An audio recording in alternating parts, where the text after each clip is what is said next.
Hello everyone. In the previous class we have studied what do we mean by vouching, what is voucher and investigation verification. Then how does the auditor vouch or verify wages and salary. All right. In today's class we'll be dealing with examination of cash transactions. So if it is cash transaction, then how will the auditor examine it? How will the auditor investigate it and so on? Okay. So cash is a highly liquid asset. We all know that cash is quite important for a business organization, and because it is highly liquid asset, it is the probability of committing fraud is more likely in case of cash. Okay. The auditor should examine the cash transactions with utmost care and systematically by verifying the following. So since cash is quite important, we all know that it is a lifeblood of any business concern.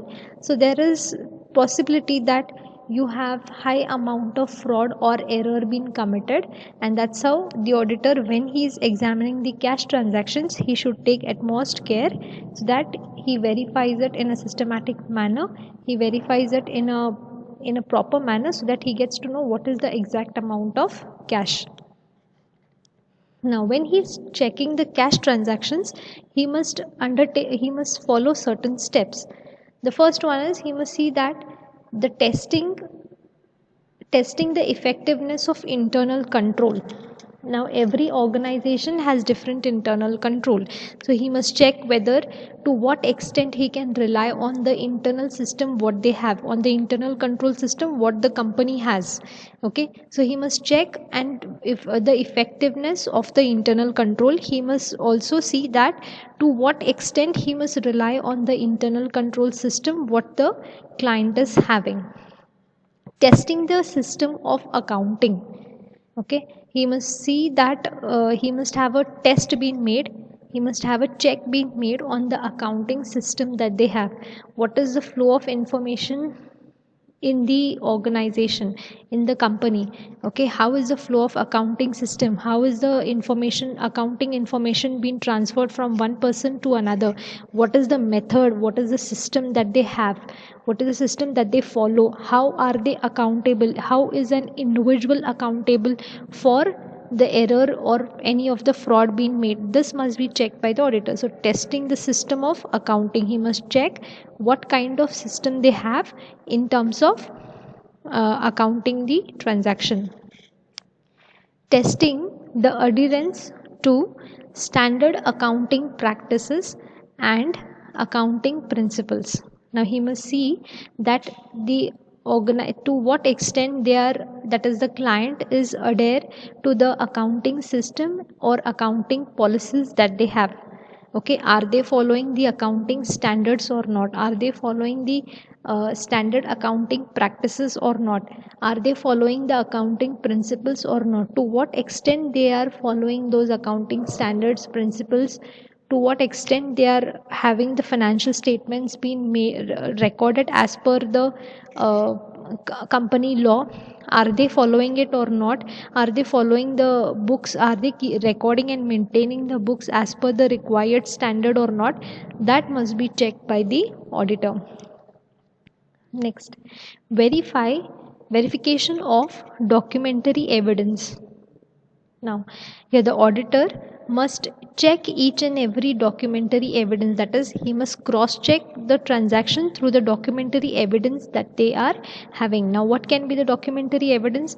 Maybe a voucher can be a documentary evidence for a purchase or sales being made. Okay, it becomes a documentary evidence. So if there is any purchase being made, so he must check through the purchase voucher. If there is any sales being made, then he will have a document in terms of sales voucher. So he must have verification of documentary evidence. He must cross check the transaction through a documentary evidence. Testing the transaction to verify its validity. Now he must check the transaction, he must have verification of the transaction being done, to what extent it is valid.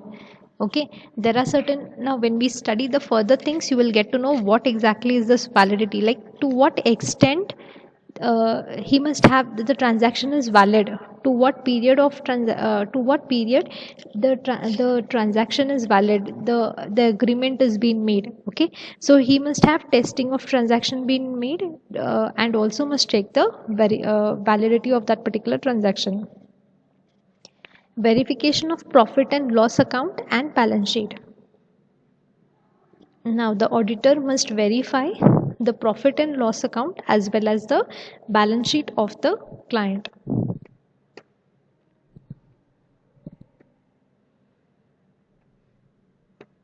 Next, verification of land and building.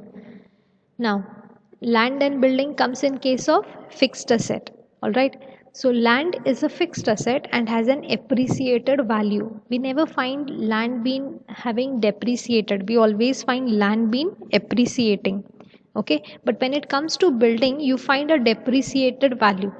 Why? Because we are using that particular asset, we are using that particular building over a period of life, and that's how you will have depreciation for the building, but you never find ever depreciation for land. The value of land always keeps on appreciating. Okay, so land is a fixed asset and has an appreciated value. A building is a non-current or a long-term asset which shows the cost of the building. Now, the cost of the building excludes the cost of the land.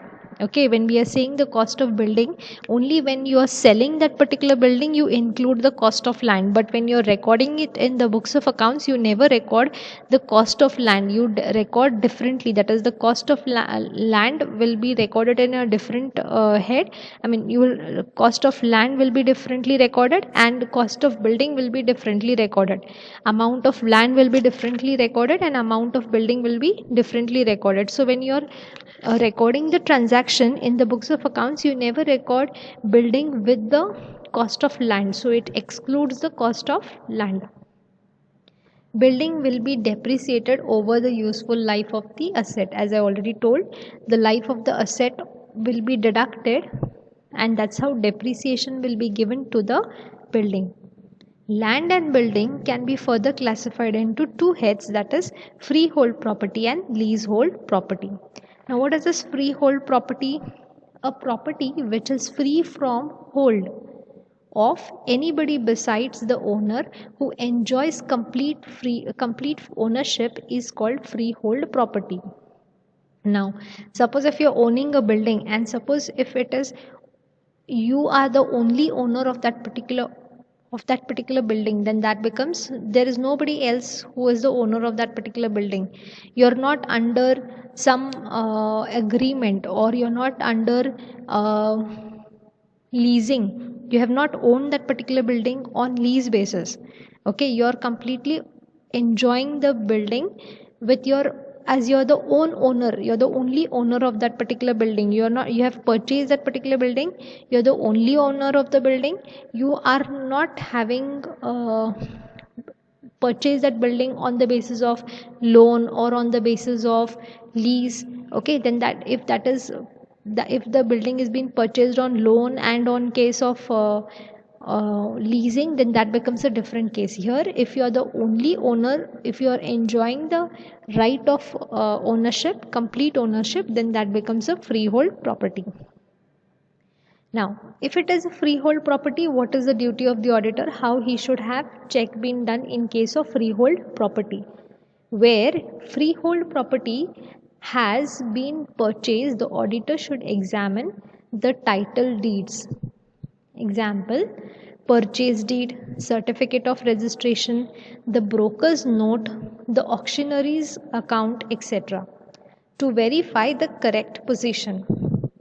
Now, suppose if the if the owner has purchased a property, okay. Now, when the auditor is checking the freehold property, he must check the purchase deed or the certificate of registration, okay, or any broker's note or any auctioneer account, okay, or any such legal document, so that he gets to know whether really that particular building or that property belongs to that particular person or not, to that particular client or not.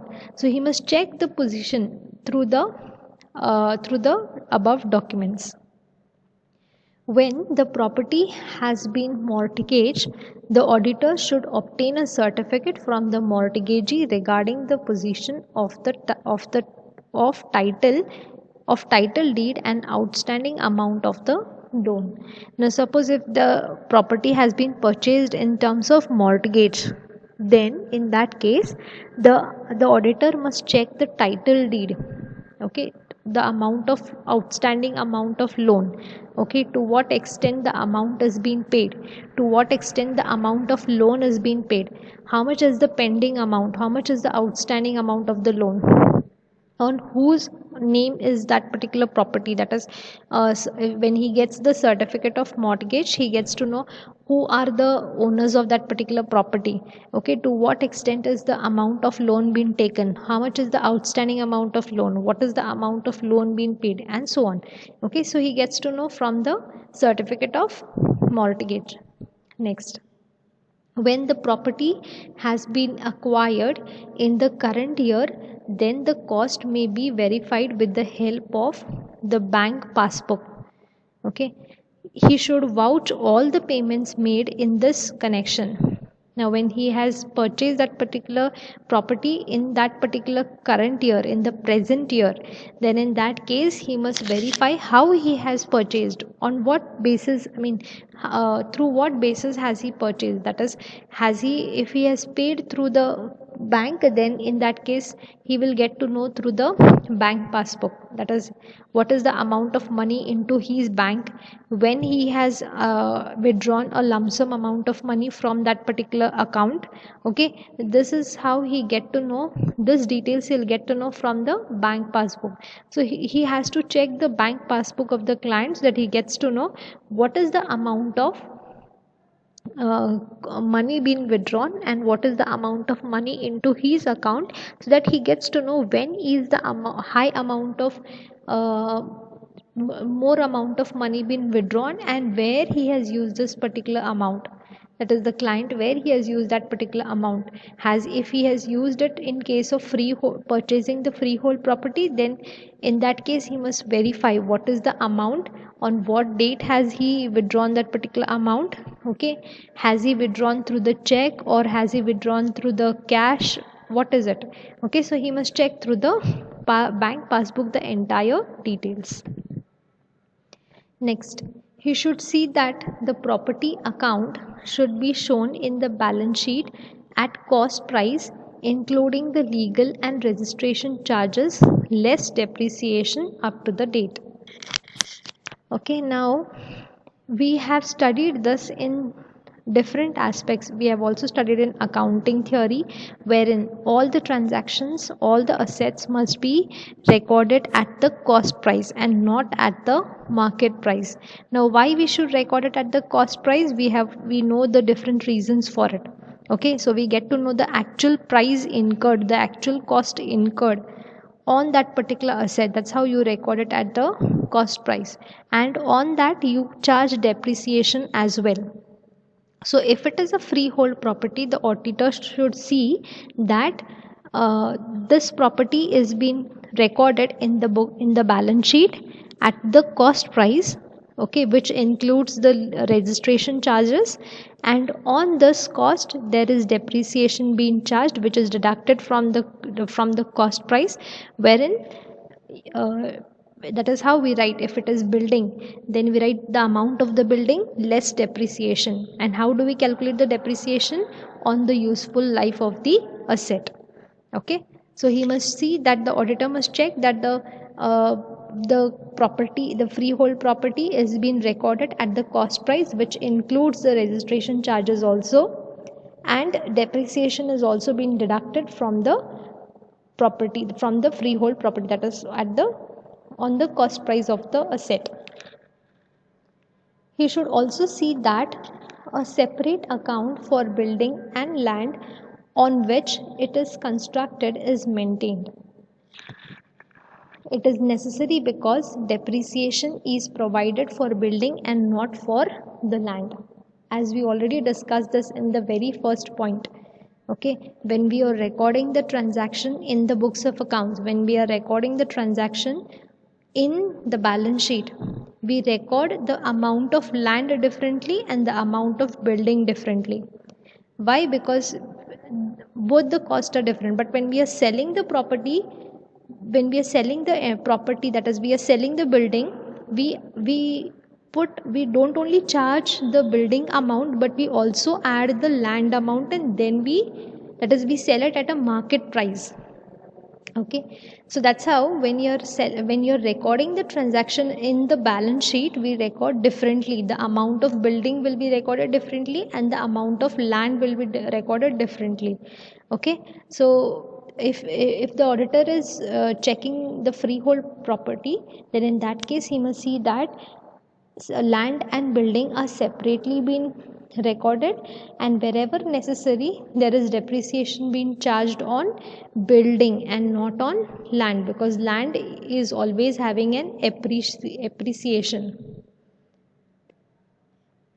Okay, now in the we have studied this, that is if it is if it is verification of land and building, then it is classified under two heads. One is freehold property and next is leasehold property. So till now we studied the freehold property. Now coming to the second one, that is leasehold property. Now we have already studied this leasehold property in various other subjects as well. Okay, so what is leasehold property? You are taking the property on a lease basis for a certain period of time. Okay, you're taking it on a lease basis for a specific period of time, and once the lease tenure is over, you give that particular property to the owner, to the landlord, to the owner of that particular property. The ownership here hardly gets changed.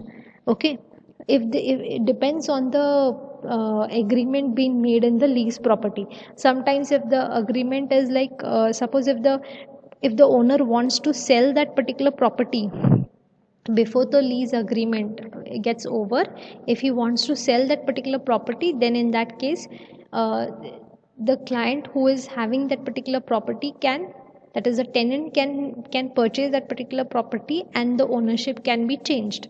But most of the time, if it is leasehold property, you're taking it on lease basis for a certain period of time, and once the tenure is over, you will have to give that particular property to the owner. So what is leasehold property? Leasehold is an auditing term for an asset being leased, such as building or space in the building. Now we can see that you have an asset being taken. Okay, an asset being taken on a lease basis. Maybe it is an building, or maybe it is in the same building a particular space has been allotted in terms of lease, is been given on lease. Okay, these days you can even take assets on lease. Okay, so it can be anything that has been taken in case of lease. It can be a building, it can be a particular area in the building, space in the building, or it can be certain products also. Okay, maybe in terms of say aircrafts. Okay, for example, so it can be anything. So basically you find two people in that particular lease. When you're taking a property on lease basis, you find two people, that is the lessor and the lessee. So here the tenants the tenants have been given the right to use during that particular specified period of time by the landlord, and the ownership of the property returns to the landlord when the lease comes to an end. So we have already dealt with what is it, that is the tenant has the right to use that particular property for a specified period of time. Okay, this is the right being given by the owner itself. No doubt it is that property does not belong to the tenant, it belongs to the owner, but the owner has given this right to use that particular property, then in that case the ownership will also get transferred to the landlord, and this will be transferred after a certain period of time, that is till the lease agreement is over. I mean, till the lease agreement, the tenant has the right to use that particular asset. Now, what is the auditor's duty if it is leasehold property? Then the auditor should verify this by inspecting the lease agreement or contract to find out value and duration. He should see that the terms and conditions of lease are properly compiled. Now here, when it is the auditor who is, when he is checking the leasehold property, he must check the lease agreement. As I already told you, that when you are taking a property on lease basis, you will have to enter into a contract with the lessor. Okay, the lessee has to enter into a contract with the lessor, wherein he should sign a lease agreement. Both the parties must sign a lease agreement or a contract to, and the auditor must check whether what is the value. If it is the auditor who is checking the lease agreement, then he must check what is the value and duration of that particular lease. Suppose if the lease agreement is for 10 years, then he must check whether the agreement, is it still existing or not, or is that particular agreement over. And if it is over, and he must also check whether that particular asset is still been shown into the books of accounts or not, okay, which is illegal. He must check, he must cross check. Suppose if the lease agreement is over, then in that case you cannot enter that particular asset in the books of accounts. So he must check whether that particular asset is what is the lease agreement, what is the duration of lease over or not. Okay, he should see that the terms and conditions of lease are properly compiled. He must see that the terms and conditions of the lease, what extent the lease agreement has been made, what are the terms and conditions, is the client exceeding those terms and conditions. Okay, he must cross check this and then get to know whether what is the duration of that particular lease and what are the terms and conditions for that particular leased property. Next, in case property has been mortgaged, the auditor should obtain the certificate from the mortgagee regarding the possession of the title deed. Now suppose if the auditor, if the property is being taken in terms of mortgage, that is in terms of loan, then he must understand, he must check the mortgage, the certificate of mortgage, and then he must check the title deed of that particular, that is he must also go through the mortgage certificate and study and get to know the position regarding that particular property. The auditor should physically inspect the property, that is if the property is existing, then he must physically check whether really that particular property is existing or not. So he must physically inspect the properties. The auditor should also note that proper provision has been made for depreciation of lease. Okay, so proper amount of depreciation has been given or not, any provisions are being made or not for that particular leasehold property, that must be checked by the auditor. So that's in case of leasehold property. Now we'll be dealing with the furniture and fixture.